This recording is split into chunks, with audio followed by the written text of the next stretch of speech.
Can I ask a question that's Please, I like questions. Perhaps save money? Because I've often heard around whether it's glacial rock dust, basalt rock dust, azomite, any of these products. Some people say there's no limit. You can use as much as you want to use. It's called trace minerals for a reason.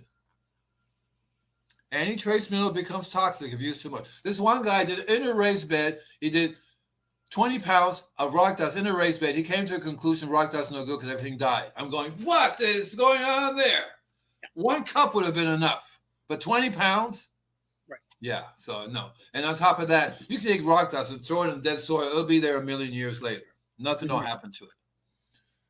And I never throw rock dust into the ground. I take it, add it to the compost. When I made compost, when I went to the farm, I had my own truck, steer manure, right, or chicken manure. I always had rock dust, added right to the manure, bush, right to the manure. The two got together, party, and everything got, all the minerals, everything bound together. The bacteria was like, oh boy, everybody, look, right? And that's how you use it. You get the rock dust and the minerals together, and then you make your compost with that.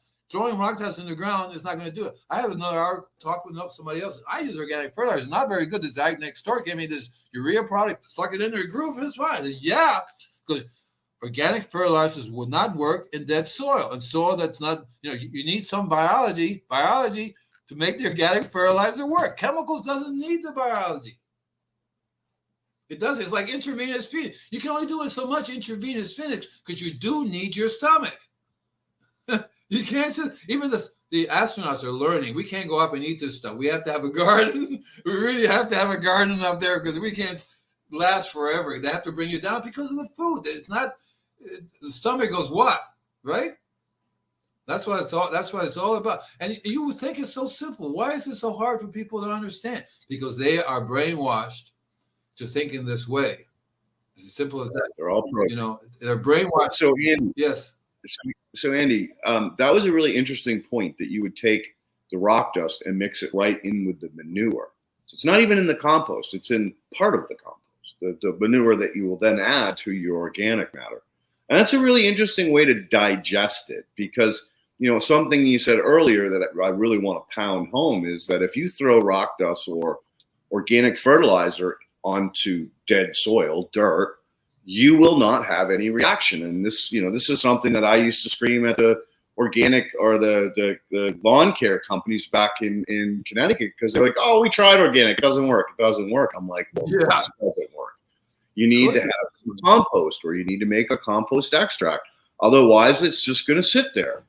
So tell us a little bit more, like what percentages of dust to, say, a cubic foot of manure would you add? Well, you have to remember, earlier on in my use, I learned about the homeopathic medicine. Like 1 billionth of a part really works a lot better than 100 times the amount. Mm-hmm. So and the atom is the most powerful thing in the friggin' universe. I learned that small doesn't mean, so you have to go with a trace mineral concept. You have to go a little bit.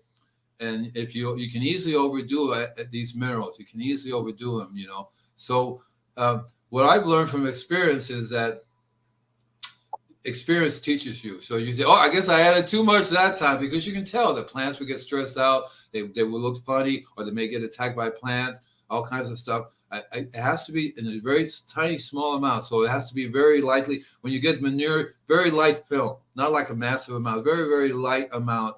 So I would say in a pickup truck of just, and again, it depends on the manure too. There's a very difference between steer manure, chicken manure, llama manure versus aged manure. Yeah, yep. Exactly. Fresh manure. The Ringham Barnum and Bailey Circus would call me. Yeah, I hear you like manure, man. I said, yeah. And I would get elephant manure. The best, richest manure on the planet is elephant manure and earthworm case manure. The smallest and the biggest, because it's their stomach. It's the stomach. And so in the truckload, in the pickup, which was like maybe 2 yards, right? 1 yard, 1 or 2 yards, a coffee cup of the trace minerals is more than enough. You add any more than that, you're overdoing the trace minerals and it becomes toxic. That's weird things happen, like diseases and pests, worms die, right? And you say, well, what am I? So it has to be trace minerals. You have to give a tiny weeny amount on a regular basis. And you don't give it straight to the plants. You have it pre-digested for the plants, which basically you give it to the manure and you put in, process it through your compost. And then even then, you don't let it finish. You let it finish in the ground because you want to inoculate the soil with that compost. Rather than making it, I have friends that make it and it sits up there forever. And I go, you're killing all the bacteria, microbes there because the sun is cooking it in. And it's like, there's a little device you can buy to tell you how much microbes you have in your compost, and you can see the difference if you leave it there. But he would bag it up and let it sit for bags for weeks and weeks. I go, and you can hear the little guys, help us, we gotta get out of here, yeah.